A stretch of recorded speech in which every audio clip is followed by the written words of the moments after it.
Bonsoir messieurs, dames. Alors ce soir nous sommes dans le cours 181 d'art dramatique.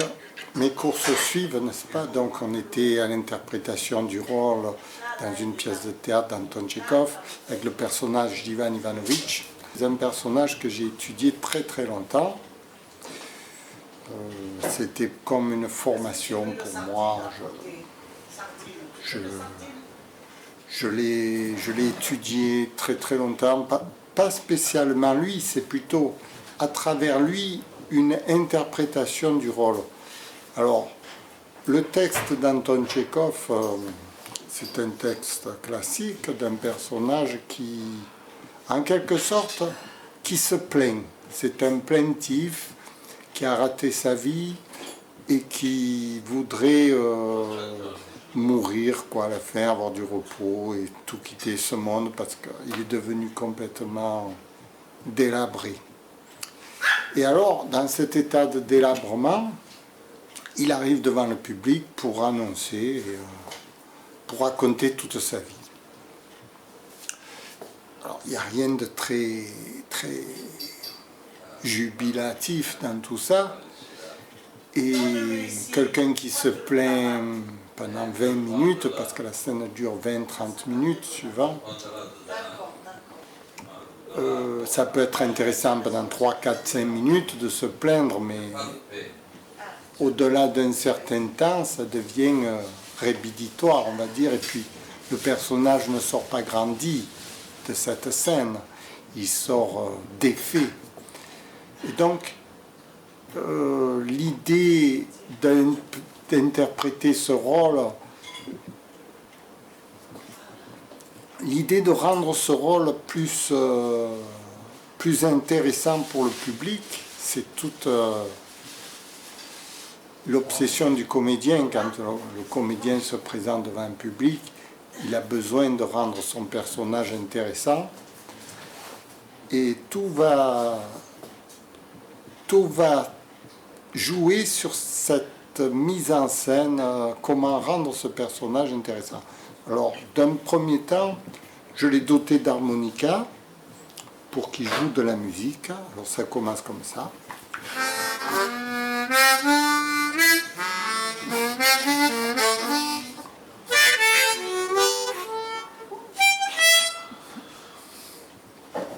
Évidemment, ça fait longtemps que je ne joue plus à l'harmonica, je suis un peu rouillé. Et puis il enchaîne la conférence, le speech en public.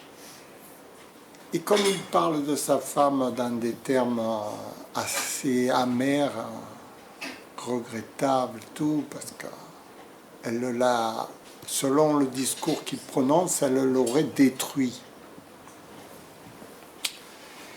Et pour se sortir de cette destruction psychologique, il va falloir puiser dans les ressources propres d'un savoir-vivre, comme je vous expliquais. C'est un peu comme Benigni quand il était dans les camps de concentration de la mort, dans ses films burlesques. Il raconte au petit enfant qui est avec lui que tout ça n'est qu'un jeu et que les hommes qui le surveillent avec des mitraillettes, ben, ils font semblant de tirer, etc. Ils transforment le camp de détention en comédie. Ce qui est génial. Hein. Ben, Ivan Ivanovitch, c'est un peu pareil. Il transforme son malheur en joie de vivre, vous voyez. C'est-à-dire que pour lui, tout ce qui lui est arrivé, c'est que du bonheur, en quelque sorte, vous voyez. Il en rigole et il est je m'en foutiste et il s'en fout de tout. Alors, bon, pourquoi ça, je m'en foutiste? Pas qu'il est je m'en foutiste, c'est qu'il prend le contre-pied du malheur par la rigolade. Voilà. C'est un peu le rire au lieu de pleurer, quoi. Vous voyez? Voilà. C'est un peu ça. Et la musique.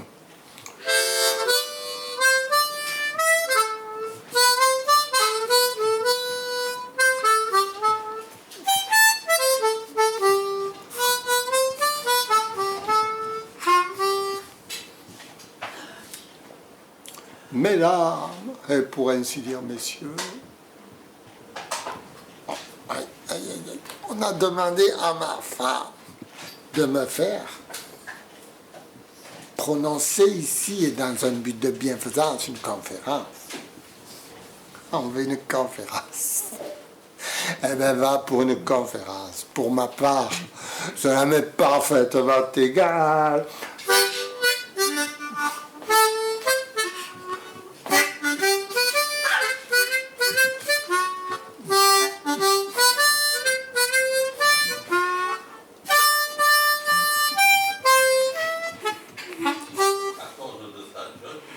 Voilà, c'est mettre de la dérision dans le drame, vous voyez, un peu comme Charlie Chaplin d'ailleurs, quand il fait son numéro de Fada dans ses sketchs, il est confronté au drame terrible de la vie, de la misère. Et puis il s'en fiche, il tourne tout en dérision, il fait des blagues aux gens, il fait des pirouettes, etc. C'est sortir du drame par l'amusement, par la gaieté. Pourquoi? C'est pas une volonté, c'est un caractère. Il faut acquérir ce savoir-vivre, ce caractère, cette légèreté de la vie. Il faut exprimer ce qu'on ressent profondément du drame. Au-delà du drame, il faut aller. Vous voyez, passer l'éponge en quelque sorte sur le drame pour en rire. Voilà. Moi, je l'interprète comme ça, Ivan Ivanovic. Je passe l'éponge pour en rire de ma femme et de tout, et je rigole du système, quoi, de ça, de la bêtise humaine. Mais il faut avoir une philosophie dans l'esprit. Il faut avoir. C'est pas mathématiquement conçu comme quelque chose de juste. Ça pourrait être autre chose. Ça dépend de vous, de votre propre personnalité. Il y en a d'autres qui vont l'interpréter différemment. Ils ont le droit, tout le monde a le droit d'interpréter un personnage à sa manière, pourvu que ce soit justement à sa manière, à son goût, à son émotivité, à sa sensibilité. Pas mentir avec soi-même surtout. Jamais se mentir à soi, jamais jouer un personnage qui ne correspond pas à soi vraiment. Voilà. C'est tout le but du comédien, c'est de s'intégrer dans la scène et d'évoluer avec le personnage. Parce que le personnage, évidemment, à force d'y réfléchir, j'ai mûri dans ma tête, vous voyez. J'ai mûri, je suis devenu plus philosophe, je suis devenu plus voilà, on évolue avec le personnage. C'est le personnage qui m'a fait évoluer, contraire bizarrement, dans les besoins d'interprétation. Parce que je trouvais que de l'interpréter banalement, comme au début, ça me paraissait déraisonnable, on va dire, pas inintéressant pour le public. Voilà, il faut rendre un personnage intéressant, donc il faut lui donner un petit plus. Vous voyez, voilà. C'est ça, interprétation du rôle. Et je vous remercie de m'avoir écouté. Excusez-moi, je joue mal encore, parce que j'ai des problèmes avec mes harmonicas.